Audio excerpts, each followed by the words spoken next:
संयुक्ताक्षर दो भिन्न व्यंजनों के योग से बने वर्ण संयुक्ताक्षर कहलाते हैं।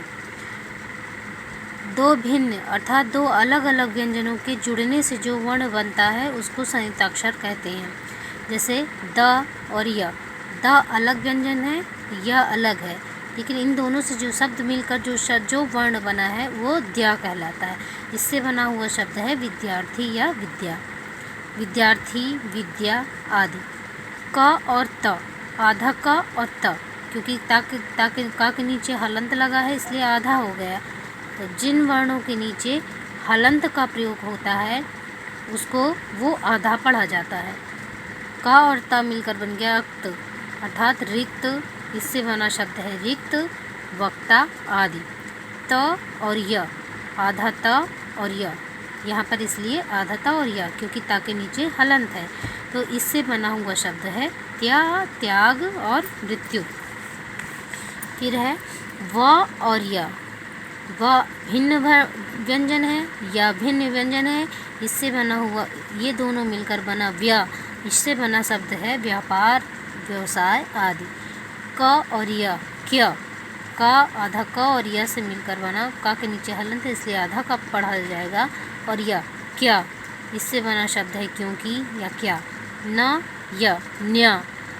इससे बना शब्द है न्याय, न्याय, कन्या आदि। फिर है द्वित्व व्यंजन।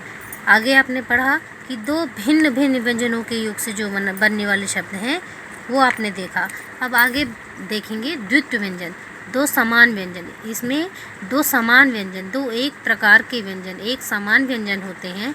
इनसे जो योग बनता है, इन व्यंजनों के मिलने से जो वर्ण बनता है उनको द्वित्व व्यंजन कहते हैं। जैसे क और क। क इसमें हलंत लगा है। हमने पढ़ा है कि जिन वर्ण के नीचे हलंत लग जाता है, हलंत का प्रयोग किया जाता है, वो आधे पढ़े जाते हैं। तो क और क मिलकर क बन गया, क। पक्का, इससे बना शब्द है पक्का, छक्का आदि। च और पूरा च, आधा च और पूरा च, इससे मिलकर बना हुआ शब्द है बच्चा।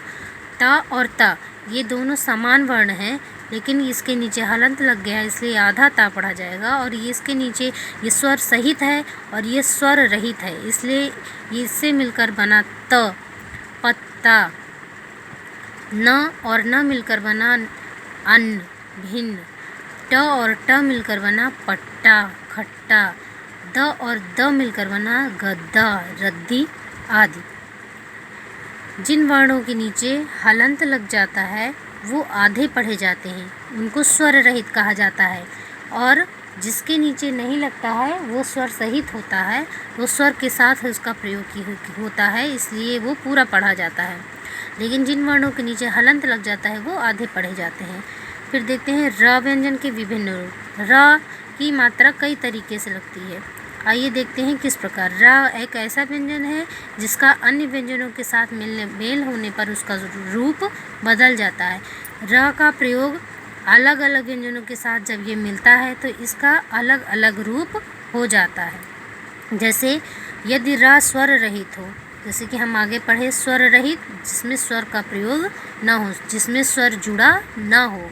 परवो, पर्व, पर्वो, तो ये अगले व्यंजन के सिर पर चढ़ जाता है, इसे रेफ की मात्रा कहते हैं, इसको रेफ कहते हैं। जैसे पर्व, पर्व में प पूरा है, फिर र, क्योंकि र स्वर रहित है, क्योंकि इसमें हलंत लगा है इसलिए स्वर रहित है, तो इसलिए ये वर्ण व के ऊपर लग जा रहा है, वर के सिर पर लग जा रहा है, तो ये पढ़ा जाएगा पर्व।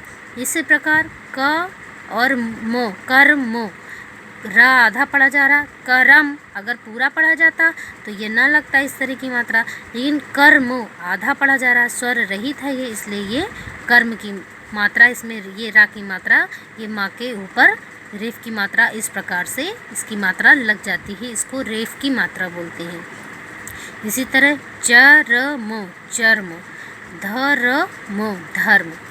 फिर है दूसरा, यदि र से पूर्व व्यंजन स्वर रहित हो तो र पूर्व व्यंजन के नीचे लग जाता है, इसे पदेन की मात्रा कहते हैं।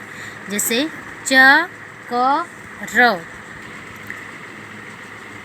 च क र। अब इसमें बताया गया है कि र से पूर्व व्यंजन स्वर रहित हो तो रा पूर्व व्यंजन के नीचे इस प्रकार के चिन्ह के द्वारा लग जाता है। इसे पदेन कहते हैं। जैसे च क र, इसमें कहा गया है कि र से पूर्व व्यंजन स्वर रहित हो। र मात्रा है, इससे पूर्व व्यंजन क्या है, स्वर रहित है, इसमें हलंत लगा है, इसलिए ये र इस र के नीचे इस प्रकार से चक्र की मात्रा, इस तरह से इसकी मात्रा लग जाती है। इसी प्रकार देखिए ये रा है, रा के पूर्व का व्यंजन क्या है, स्वर रहित है, अर्थात हलंत लगा है, इसमें ये स्वर से रहित है, तो इसमें इसकी मात्रा, ये रा की मात्रा इसमें लग करके इस तरह नीचे लगाई जाती है। ऊपर लिखा गया था, बताया गया था आपको कि रा स्वर रहित हो तो अगर रा खुद ही स्वर रहित है तो ये अगले व्यंजन के ऊपर लगाया जाता है इसकी मात्रा। इसमें क्या है नीचे वाले में कि इसमें रा के पहले, रा तो पूर्ण है क्योंकि ये स्वर सहित है, लेकिन इसके पूर्व का व्यंजन जो होता है वो स्वर रहित होता है, तब इसकी मात्रा चक्र पदेन, इस तरह पदेन की मात्रा इस प्रकार से इसकी मात्रा लगाई जाती है।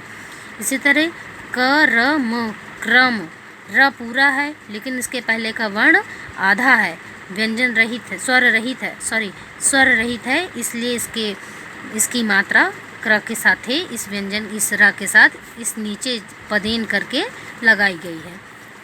इसी तरह ये ग्रह, ग र ह ग्रह, भ र म भ्रम। फिर है ट और डा, अगर ट और डा के साथ इस रा का योग होता है, इस रा का मेल होता है तो ट्र के नीचे इस तरह से ट्रक, इस तरह से इसकी मात्रा का प्रयोग किया जाता है। ट और ड के साथ, केवल ट और ड के साथ इसकी मात्रा नीचे लगाई जाती है। देखिए आगे वर्ण विच्छेद, वर्णों का विच्छेदन करना, वर्णों को अलग अलग लिखना वर्ण विच्छेद कहलाता है।